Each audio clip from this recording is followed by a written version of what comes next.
Gabungan Pengusaha Kelapa Sawit Indonesia atau GAPKI menggelar acara buka puasa bersama di Jakarta. GAPKI menegaskan posisi kelapa sawit sebagai aset strategis nasional. Perkenalkan, nama saya Nadia Sabiharunisa dengan NPM 170410250003. Nama saya Dian Peter Pardosi dengan NPM akhir 021. Perkenalkan, nama saya Pami Januarisi dengan nomor pokok mahasiswa 1704-1025-0027. Perkenalkan, nama saya Syara Alika Marsha dengan NPM 170410250037. Perkenalkan, nama saya Nahila Indrani Zahra dengan NPM 1704-1025-0075. Untuk memahami dasar tata kelola pemerintahan kita harus mengacu pada sistem ekonomi Pancasila. Jadi, sistem ekonomi Pancasila merupakan jalan tengah di mana rasionalitas material bersanding juga dengan moralitas spiritual. Dalam hal ini, kegiatan ekonomi harus juga mempertimbangkan asas kekeluargaan dan juga keadilan. Sistem ini dengan tegas menolak kapitalisme yang hanya berfokus untuk memperkaya masing-masing individu dan juga menolak sosialisme absolut yang mematikan inisiatif dari warga negaranya sendiri. Dalam operasionalnya, baik negara, masyarakat, ataupun pasar memiliki perannya masing-masing untuk saling menyeimbangkan antara satu sama lain. Jadi, peran negara ini sangatlah krusial, di mana negara bertugas untuk merumuskan kebijakan ekonomi yang dapat menyelesaikan kemiskinan dan pengangguran, dan juga memastikan hasil distribusi dari pembangunan tersebut terbagi secara adil dan tidak merusak persatuan nasional. Tata kelola atau governance merupakan konsep penting dalam memahami bagaimana kekuasaan dan sumber daya dikelola dalam suatu negara ataupun organisasi. World Bank mendefinisikan tata kelola sebagai the manner in which power is exercised in the management of the country's economic and social resource for development, yang menekankan pada bagaimana kekuasaan digunakan dalam pengelolaan sumber daya untuk mencapai tujuan pembangunan. Berdasarkan pandangan ahli tersebut, dapat disimpulkan bahwa tata kelola merupakan suatu proses yang melibatkan interaksi antara pemerintah, sektor swasta, dan masyarakat sipil dalam mengelola sumber daya serta menjalankan kekuasaan. Proses ini tidak hanya berlangsung melalui mekanisme formal, tetapi juga melalui hubungan informal yang bersifat kolaboratif.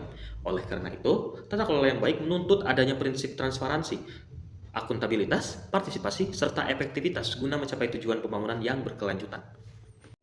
Dalam dinamika global abad ke-21, pembangunan tidak lagi semata berfokus pada pertumbuhan ekonomi, tetapi juga mencakup struktural dan pemerataan. Indonesia meresponnya dengan melalui RPJMN 2025 hingga 2029 sebagai pijakan awal menuju visi Indonesia Emas 2045 yang fokus utamanya meliputi peningkatan kualitas sumber daya manusia, pembangunan infrastruktur, dan juga pemerataan wilayah. Di bidang ekonomi, strategi dikerahkan pada hilirisasi industri dan digitalisasi guna mengurangi ketergantungan pada komoditas mentah yang target pertumbuhannya 6-8% dan penurunan kemiskinan di bawah 5% yang menunjukkan upaya keluar dari jebakan negara yang berpendapatan rendah. Dan RPJMN ini juga menekankan pembangunan inklusif dan berkelanjutan melalui ekonomi hijau.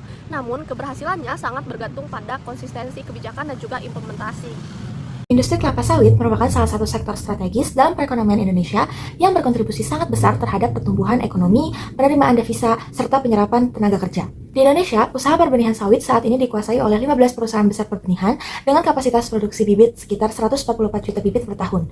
Pusat Penelitian Kelapa Sawit Medan memegang 23% produksi sawit, dan PT dan Mas Sejahtera memproduksi bibit 17%, sedangkan 12 perusahaan lain memproduksi di bawah 10% dari total produksi bibit per tahun. Untuk menjalankan usaha perbenihan berada dalam pengawasan UPT Provinsi dan Pusat. Perizinan berada pada tingkatan daerah yaitu Bupati dan Gubernur. Sawit merupakan komoditas perkebunan yang menghasilkan berbagai macam produk seperti minyak sawit, margarin, sabun, shampoo, biodiesel, biogas, dan masih banyak produk olahan lainnya. Luas kebun sawit Indonesia sendiri tahun 2015 mencapai 11,26 juta hektar dan pada tahun 2016 mencapai kurang lebih 11,9 juta hektar. Dengan 39,1% diantaranya merupakan kebun sawit rakyat, 54,6% merupakan kebun sawit besar swasta. Kebun sawit menyediakan lapangan kerja untuk kurang lebih 7,6 juta pekerja baik dari kebun sawit rakyat maupun kebun sawit swasta. Dalam Undang-Undang Perkebunan Nomor 39 Tahun 2014 disebutkan bahwa penyelenggaraan perkebunan bertujuan untuk meningkatkan kesejahteraan masyarakat, devisa negara, serta membuka lapangan pekerjaan dan peluang usaha.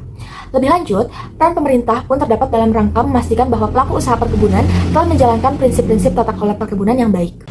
Kelapa sawit memiliki peran strategis dalam ekonomi Indonesia, tidak hanya sebagai komoditas ekspor, tetapi juga sebagai instrumen kebijakan dalam RPJMN 2025 hingga 2029 untuk mendorong hilirisasi industri, ketahanan energi, dan juga transisi menuju ekonomi yang berkelanjutan. Melalui hilirisasi, pemerintah pengembangan produk turunan seperti oleokimia guna meningkatkan nilai tambah dan penyerapan tenaga kerja, meski inklusivitas bagi petani kecil masih menjadi tantangan. Di sisi lain, program biodiesel seperti B35 hingga B40 memperkuat kemandirian energi, namun berpotensi mendorong ekspansi lahan. Dan hal ini juga memunculkan kontradiksi dengan agenda ekonomi hijau yang menekankan pengurangan emisi dan juga perlindungan hutan. Dengan demikian, kelapa sawit menjadi peluang sekaligus ujian bagi keberhasilan RPJMN 2025 hingga 2029 ini sangat bergantung pada integrasi kebijakan dan juga pengawasan dan yang konsisten. Dalam perspektif Emil Salim tentang ekonomi Pancasila, kebijakan ini pada dasarnya relevan karena tidak hanya mengejar keuntungan, tetapi juga menekankan kesejahteraan masyarakat dan keberlanjutan lingkungan. Hilir sawit seperti pengolahan menjadi biodiesel dan alokimia mendorong nilai tambah dalam negeri dan mengurangi ketergantungan ekspor bahan mentah. Hal ini juga sejalan dengan pandangan Didin S. Damanhuri tentang pentingnya penguatan industri hilir bagi negara berkembang. Di sisi energi, program biodiesel B40 atau B50 mendukung ketahanan energi dan mengurangi ketergantungan pada energi fosil sesuai dengan prinsip keberlanjutan. Namun, Emil Salim juga menekankan pentingnya menjaga lingkungan sehingga ekspansi sawit harus tetap menghindari dampak seperti deforestasi. Dalam aspek investasi dan industrialisasi, kebijakan yang membuka peluang investasi dinilai penting untuk meningkatkan kapasitas produksi dan lapangan kerja, sebagaimana dikemukakan oleh Sri Soemantri. Namun, dalam kerangka ekonomi Pancasila, investasi harus tetap dikendalikan agar berpihak kepada kepentingan nasional dan masyarakat lokal. Meski arahnya positif, tantangan masih saja terjadi, seperti ketimpangan antara perusahaan besar dan petani kecil, serta isu lingkungan global. Miriam Budiarjo menekankan bahwa kebijakan publik harus mengutamakan kepentingan masyarakat luas. Maka dapat ditarik kesimpulan bahwa kebijakan tata kelola sawit saat ini sudah relatif sejalan dengan prinsip ekonomi Pancasila, terutama dalam kemandirian ekonomi, nilai tambah, dan ketahanan energi. Namun dalam implementasinya masih perlu diperkuat agar benar-benar adil, inklusif, dan juga berkelanjutan. Indonesia adalah eksportir sawit terbesar dunia yang memasok kurang lebih 50% kebutuhan global. Namun, resolusi Parlemen Uni Eropa pada 2017 menyoroti deforestasi akibat ekspansi sawit. Indonesia menerapkan Indonesian Sustainable Palm Oil, tetapi implementasinya masih belum optimal. Larangan pembukaan lahan gambut sejak 2018 bertujuan menekan emisi, kebakaran, dan kerusakan lingkungan. Meski dampak seperti degresi tanah, penurunan kualitas air, dan hilangnya biodiversitas masih terjadi. Secara sosial, ekspansi sawit memicu konflik lahan, pelanggaran hak masyarakat, serta kesejahteraan pekerja yang masih rendah. Hal ini tentu saja bertentangan dengan prinsip keadilan sosial menurut Emil Salim. Di sisi lain, pada masa pemerintahan Bapak Prabowo Subianto, kebijakan sawit diarahkan pada hilirisasi biodiesel dan industrialisasi sesuai dengan RPJMN 2025-2029 untuk meningkatkan nilai tambah dan ketahanan energi, sebagaimana didukung oleh Didin S. Damanhuri. Namun, masalah implementasi masih tetap ada, contohnya seperti lemahnya pengawasan, konflik lahan, dan ketimpangan antar petani. Menurut Mubiarto dan Sumitro Jojo Hadikusumo, tata kelola masih perlu diperbaiki agar lebih adil, inklusif, dan berkelanjutan. Petani kecil. Menurut Emil Salim, pengelolaan sawit seharusnya beretika dan berkelanjutan, namun hal ini belum sepenuhnya terwujud. Mubiarto menekankan pentingnya ekonomi kerakyatan, tetapi petani kecil masih terkendala akses modal dan teknologi. Sementara, Sumitro Jojo Hadikusumo melihat perlunya pemerataan hasil dan penguatan regulasi dalam pembangunan ekonomi. Kesimpulannya, tata kelola sawit perlu diperbaiki agar lebih adil, lebih berkelanjutan, dan mampu mensejahterakan semua pihak.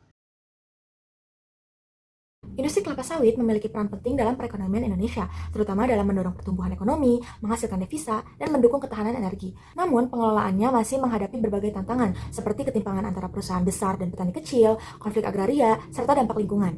Selain itu, lemahnya pengawasan dan implementasi kebijakan yang belum optimal turut memperburuk kondisi tersebut. Meskipun arah kebijakan pemerintah telah berjalan sesuai dengan prinsip sistem ekonomi Pancasila, pelaksanaannya masih perlu ditingkatkan. Oleh karena itu, diperlukan penguatan tata kelola yang lebih terintegrasi, transparan, dan berkeadilan agar industri kelapa sawit dapat mendorong pertumbuhan ekonomi sekaligus mewujudkan kesejahteraan dan keberlanjutan.